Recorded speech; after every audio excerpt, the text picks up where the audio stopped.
nós. Como é que é? Como é a questão da quadrilha? Como é que ela chega para nós? Assim, especificando um pouco mais. Qual é a função da quadrilha? Eu queria que você falasse que você trabalha muito com essas coisas aí. Olha, a Inayá, além de folclorista, como eu venho dizendo, ela é arte educadora. Arte educadora. Falei bonito agora? Falei certinho? Falou certinho. Você ainda agora me reprovou sobre o termo. Não sei qual foi a bobagem que eu falei sobre o termo. A Ilha de Caratatê. Explique pra gente. Eu estou levando na brincadeira, claro. Tá, vamos falar primeiro da quadrilha. A quadrilha, na verdade, ela surge da Inglaterra. Ela surge com o nome de Campesine. Né? É uma dança de salão, surge na Inglaterra e depois é levada para a França. Na França, ela ganha o nome de quadrille, no século XVIII. Né? E da França, ela é trazida para o Brasil pelos portugueses. Era uma dança de salão, acontecia nos espaços fechados da elite e tal. E aqui no Brasil, como a gente sabe que havia uns casarios, as danças aconteciam lá, porque dependendo da cidade, o Brasil foi muito europeizado, podemos dizer assim, né? Porque quando a família real portuguesa vem para o Brasil, né?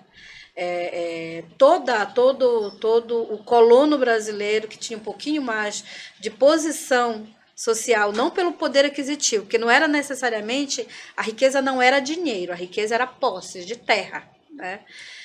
Prepararam seus salões para receber, porque quando a corte vem, não vem a família real, vem a corte inteira de Portugal.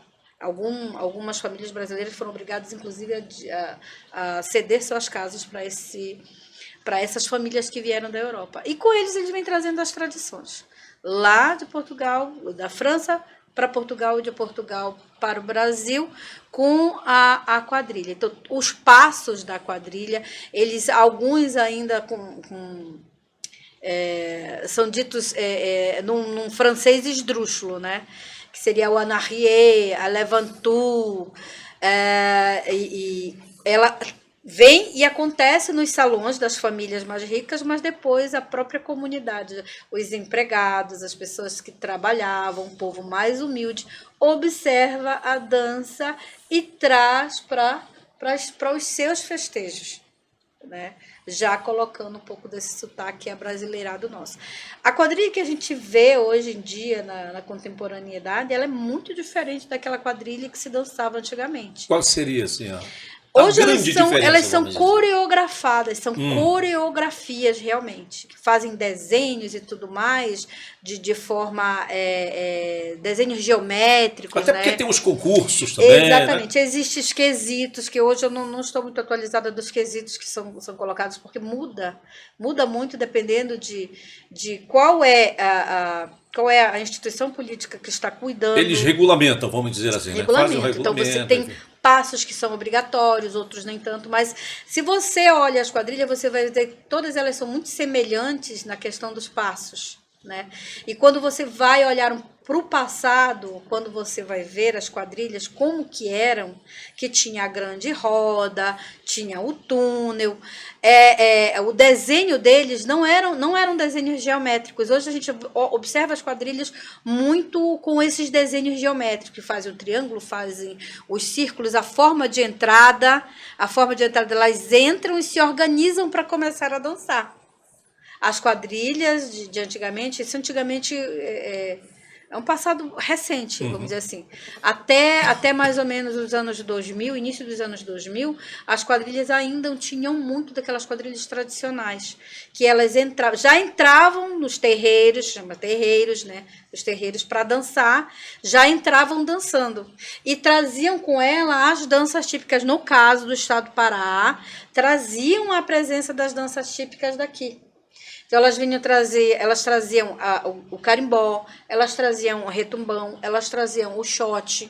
Forró era uma das danças que eram representadas, né? Hoje você vê que ela é um grande forró, está dividida em pedaços, porque tem a entrada da quadrilha, tem a parte alegórica da quadrilha, né, que algumas vêm trazendo, inclusive, alegorias para poder dançar, né? Elas contam uma história, né? O mais do que a gente via as quadrilhas até os anos 2000 contar era a história do casamento na roça. As quadrilhas que traziam o casamento na roça dentro delas, né? Sem querer interromper, Naya, sabe o que eu lembrei agora da fogueira que passava de compadre? É uma das Tem tradições tem muito também, né? De antigas. repente eu lembrei Tinha. disso aí. Esses dias, a gente sempre, Tinha o caso em que a pessoa estava aqui dizendo, tu vai passar de compadre com fulano, só que ele É. estava querendo outras coisas, É. ele ficava com medo de passar de compadre para não, entendeu? Ficar complicado, passava-se. mas- A minha mãe, por exemplo, ela era passada de minha rosa com o meu avô, que a gente chamava pai velho, né? Então, ele chamava para ela de minha rosa e ela chamava Passada para de ele de fogueira. meu padrinho. Era padrinho de fogueira e ela minha rosa. O papai com o meu avô do lado da minha mãe, que era o pai Ogo, ele era passado com ele de terçado, meu terçado.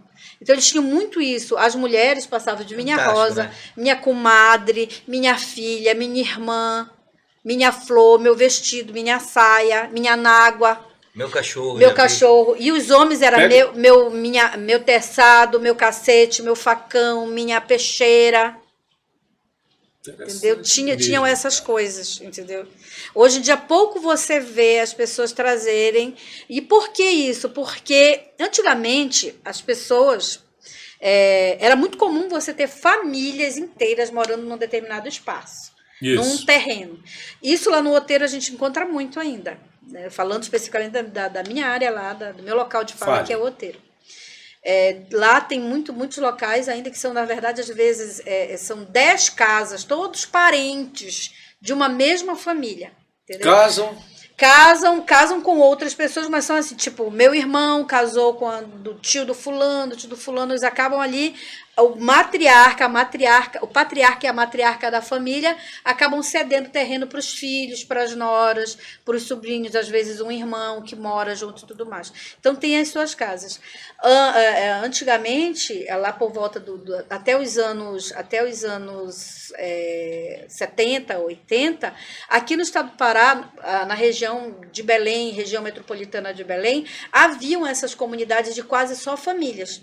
Então, quando você trazia uma pessoa de fora, né, você arribava com a filha de alguém, né, que ia embora, ou trazia alguém para sua família, essa pessoa para não ficar deslocada. Porque o parentesco era o parentesco de sangue. Então, você vem para minha família, você não é meu parente de sangue, as pessoas vão te olhar diferente. Aí tu vai chamar como? Meu sogro, minha sogra e tudo mais, e o resto, né? Meu cunhado. Então, costumava-se muito dizer, porque até os índios têm muito isso na linguagem dele, meu parente. Ele é meu parente, porque mora perto.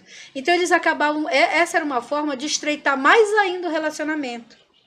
Você tinha uma amizade muito grande com alguém que era o esposo da tua irmã, né? Essa cumplicidade. Então, você colocava ele de fato para dentro da família quando você passava com ele, meu irmão, minha cunhada, minha sogra. E quando você tinha um interesse, de fato. No interior, o povo tem muita questão do suprimo, né? Suprimo. É suprimo, então. Que tem a ver Suprimo, com a questão do primo, né?